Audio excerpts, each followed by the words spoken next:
हाय। उनके अंतर मन में अंतर्द्वंद्व चलता रहा। अंत में वह एक निर्णय पर आ गई। वे कहने लगी, काया कलूटी काली कलूटी हो तो क्या, काया चमक उठी तो क्या। अंतरंग शुद्ध होने पर चन्नमल्लिकार्जुन देव तुम्हें अपनाने के बाद काया जैसी भी हो तो क्या। फल चखने के बाद उस पेड़ को ही कोई काट डाले तो क्या। नारी को त्यजने के बाद उसका संग कोई करे तो क्या।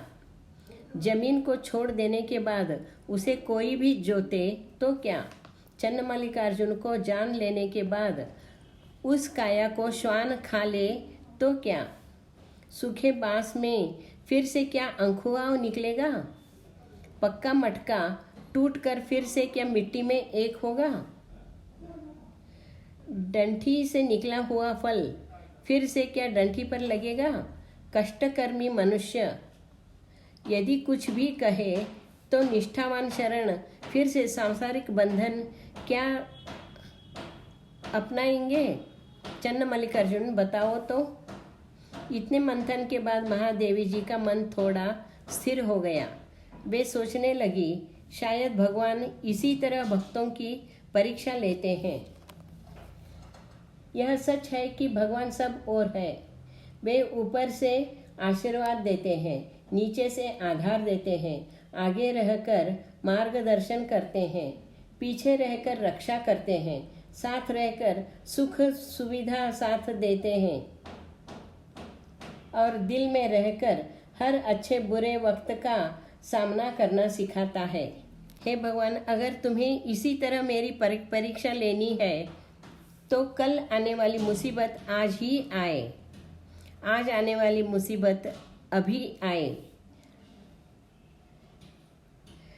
अब या तब कहना है नहीं। चन्नमल्लिकार्जुना, हे भगवान, अब मेरी एक विनती, अंतिम विनती है, उसे तुम पूरी करो। घर घर के सामने मांगू मैं भीख, हाथ पसार कर, पर कोई न दे भीख, ऐसा कर दे। मेरे स्वामी, देता है कोई तो गिर जाए वह जमीन पर, ऐसा करो देव।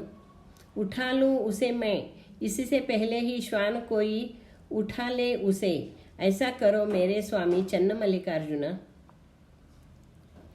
अंधे की गौओं की रक्षा भगवान ही करता है। महादेवी जी जिस रास्ते से जा रही थी वह कल्याण की ओर ही जाने वाला रास्ता था। रास्ते में किसी गांव के लोगों का आग्रह होता और महादेवी जी का मन करता तो वे लोगों को ज्ञान की 4 बातें कहती थी। वे कभी भी लंबे प्रबोधन देने से बचती थी। वे ज़्यादातर अपने वचनों के माध्यम से ही लोगों से संवाद साधती थी। उनके कल्याण पहुंचने तक के वचन, लोकहित की बातें, ज्ञान की बातें कुछ इस तरह थे। भाइयों, वेद शास्त्र आगम निगम पुराण की बातें छोड़ो और अपने आप को उस पर ब्रह्म को पहचानो। जान लो कि परब्रह्म कहाँ है। पढ़ते पढ़ते वेद विवादग्रस्त हो गए, सुनते सुनते शास्त्र संदेहग्रस्त हो गए, जानते जानते आगम अधूरे हो गए, समझते समझते पुराण पुराने हो गए। जीव कहाँ, परब्रह्म कहाँ। चन्नमल्लिकार्जुन शून्य है परब्रह्म। हमारे अंदर ही वह परम पिता परमात्मा आत्मा के रूप में छिपा बैठा है। लेकिन नहीं, आपको अपनी सेवा करने से ही फुर्सत कहाँ मिलती है। अपने अंदर झांकने के लिए हमारे पास वक्त नहीं है। दिन के 4 प्रहर आहार के लिए तरसते हैं लोग, रात के 4 प्रहर वासनाओं के लिए तड़पते हैं लोग। पानी में रहकर भी धोबी प्यासा ही मरा जैसे। अपने अंदर ही स्थित महाघन तत्व को पहचानते नहीं लोग।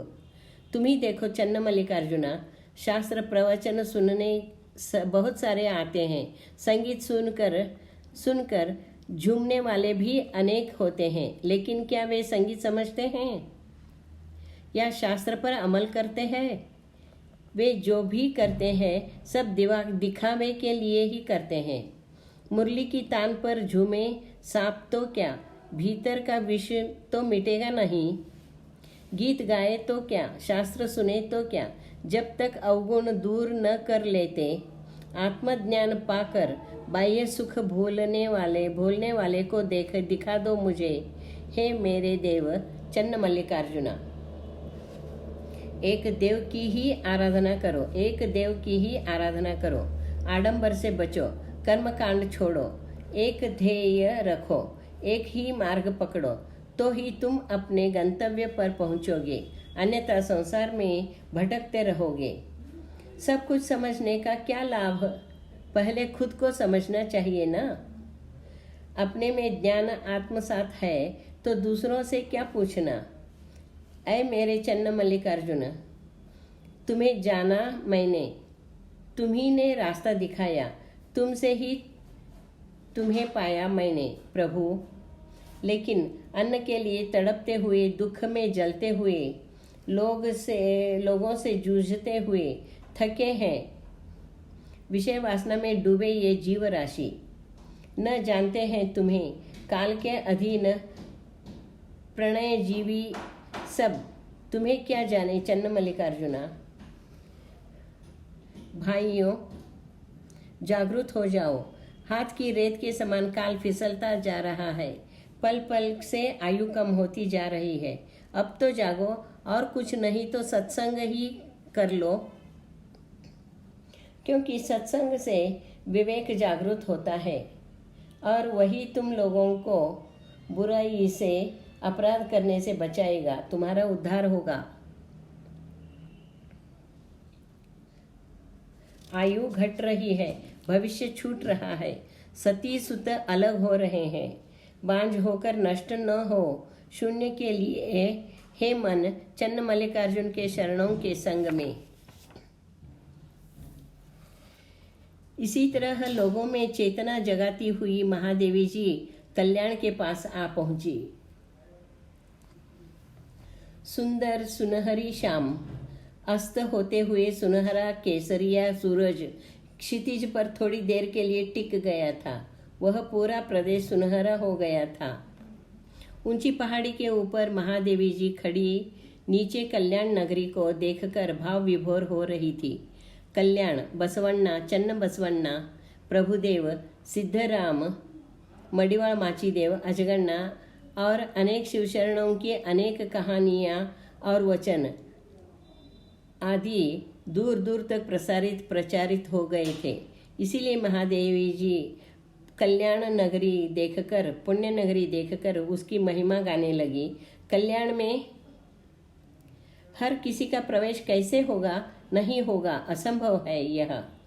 आशा आमिष के छूटे बिना कल्याण की ओर कदम न बढ़ाए, अंतरंग बहिरंग शुद्धि बिना कल्याण में प्रवेश न करे, तुम मैं का भेद तोड़े बिना कल्याण का आंतर्य न समझे, चन्न मल्लिकार्जुन से प्रेम जताकर खो दी मैंने उभय लज्जा। कल्याण के दर्शन कर नमो नमो कहती हूँ मैं।